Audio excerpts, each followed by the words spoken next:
ఇవాళ మాజీ సీఎం జగన్ తిరుమలకు రానున్నారు. తిరుమల ప్రసాదంపై వివాదం తలెత్తిన నేపథ్యంలో జగన్ పర్యటన ప్రాధాన్యత సంతరించుకుంది. అలాగే రేపు రాష్ట్ర వ్యాప్తంగా ఉన్న ఆలయాల్లో ప్రత్యేక పూజలు నిర్వహించాలని తమ పార్టీ శ్రేణులకు పిలుపునిచ్చారు. అయితే ఈ రోజు రాత్రి వరకు జగన్ తిరుమలకు చేరుకోనున్నారు.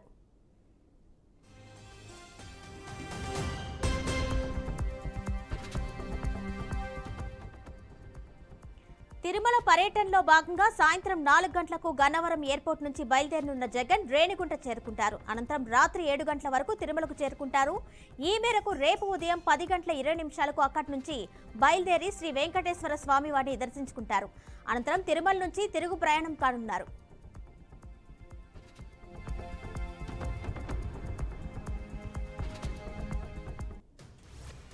ఈ నేపథ్యంలో పార్టీ కేడర్కు జగన్ కీలక ఆదేశాలు జారీ చేశారు. తిరుమల పర్యటనలో ఎలాంటి హడావుడి వద్దంటూ పార్టీ శ్రేణుల్ని కోరారు. ప్రశాంత వాతావరణంలో శ్రీవారిని దర్శించుకోవాలని భావిస్తున్నా అని జగన్ తెలిపారు.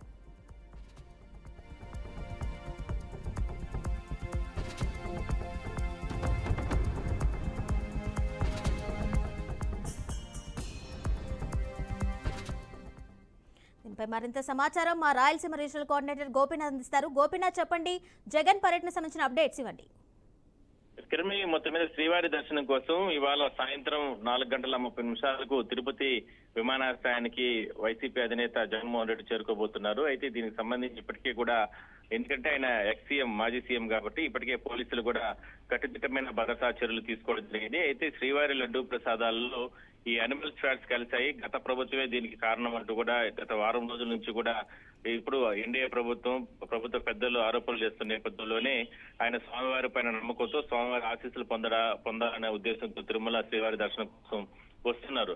అయితే దీన్ని అడ్డుకోవడానికి కొన్ని పార్టీలు, ఎన్డీఏ పార్టీలు కావచ్చు, లేదంటే కొంతమంది స్వామీజీలు, కొంతమంది వీళ్ళందరూ కూడా అడ్డుకోవడానికి నిన్నటి నుంచి కూడా హెచ్చరికలు జారీ చేస్తున్నారు. ఖచ్చితంగా స్వామివారికి సంబంధించిన లడ్డూ ప్రసాదాలు అపవిత్రం చేసే విధంగా కూడా గత ప్రభుత్వం చేసింది కాబట్టి ఆ ప్రభుత్వ అధినేతగా ఉన్నటువంటి జగన్మోహన్ రెడ్డి తిరుమలకు రాకూడదు అంటూ కూడా పెద్ద ఎత్తున ఆందోళన చేస్తున్నారు. ఇవాళ కూడా ఆందోళన చేసే అవకాశం అయితే ఉంది. అందువల్లనే పోలీసులు వెంటనే నిన్న 30 పోలీస్ యాక్ట్ ని అమలులోకి తీసుకురావడం జరిగింది.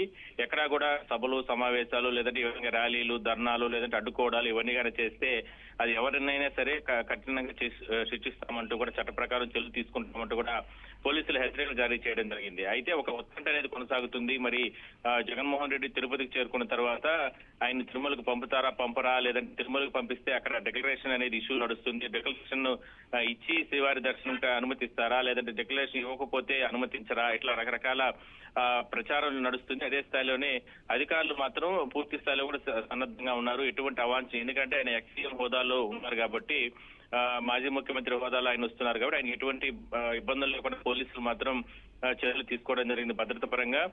అంటే ప్రభుత్వ అనుమతి కోసం ప్రభుత్వం ఏ ఆదేశిస్తే దాని పర్యటనగా ముందుకెళ్లే అవకాశం అయితే ఉంటుంది. మధ్యాహ్నం తర్వాత పరిణామాలు మారే అవకాశం అయితే ఉంటుంది.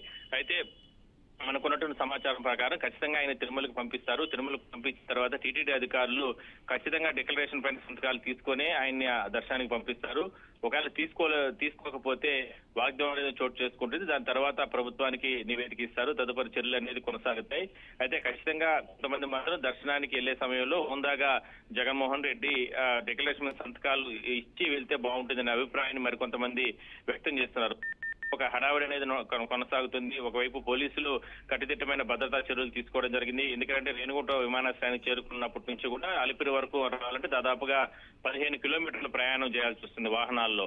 మరి ఆయన కాన్వాయ్ లో ఎవరైనా సరే అడ్డుకునే ప్రయత్నాలు ఉంటాయి కాబట్టి పోలీసులు కూడా భారీగా ఏర్పాట్లు చేసుకోవడం జరిగింది. ఆ రూట్స్ అంతా కూడా క్లియర్ చేసుకుంటున్నారు. మరోవైపు ఇతర ప్రాంతాల నుంచి 30 పోలీస్ యాక్ట్ అనేది తిరుపతి జిల్లాలో ఉంది కాబట్టి ఇతర ప్రాంతాల నుంచి వైసీపీ అధినేతకి అంటే మద్దతు తెలిపేందుకు ఎవరైనా సరే నాయకులు ఎవరైనా వస్తే వాళ్ళని అడ్డుకోవడానికి కూడా తిరుపతి చుట్టుపక్కల అవుట్స్కట్స్ లో అంతా కూడా భారీ గేట్స్ ఏర్పాటు చేయడం జరిగింది. పోలీసు భద్రతని కట్టుదిట్టం చేశారు. ఎవరిని కూడా అంటే వైసీపీకి సంబంధించిన నాయకులు, కార్యకర్తలు ఎవరిని కూడా రావద్దండి అంటూ కూడా ఆయన అధినేత కూడా చెప్పినట్లు మనకు సమాచారం ఉంది. మొత్తం మీద స్వామివారి దర్శనానికి వస్తున్నారు కాబట్టి ప్రశాంతంగా తమ నాయకునికి దర్శనం కల్పించాలనేది ప్రధానంగా వైసీపీ నేతలు కూడా చెప్తున్నారు. మరి చూద్దాం, మరి కాసేపట్లో అధికారులు కావచ్చు, లేదంటే వీళ్ళు ఎటువంటి చర్యలు తీసుకుంటారు, ఎటువంటి దర్శన ఏర్పాట్లు చేస్తారు. Kiranmayi. Right Gopinath, thank you.